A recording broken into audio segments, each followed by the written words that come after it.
первый этаж квартира болчу. Буну бузуп туруп бүт бетондордун ташытып алып кеткен, яма ошо ойдон калды. Балдар ойной турчу, буякта площадка жоктугунан ушака келип ойношот, эми бул жакта деген денсаулыкка зыяндуу. Мисалы тетиги буруштан жылан чыгып атат.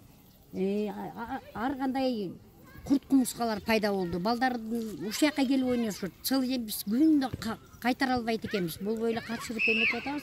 Ушул жерде айыл өкмөтүнө барып заявление жаздык.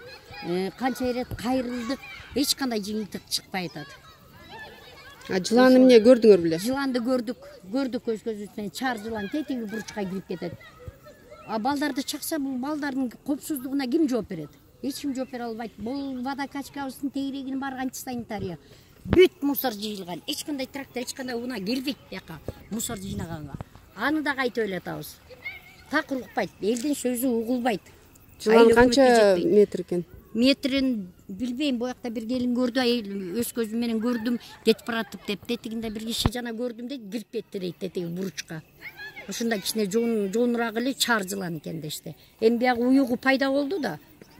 Булар эмгеге кирген баштайт, балдар чагып, булар эми бир бала чагып, анан өлүп калгандан кийин кыймылдайбы, мен түшүнбөйм булар качан кыймылдарын.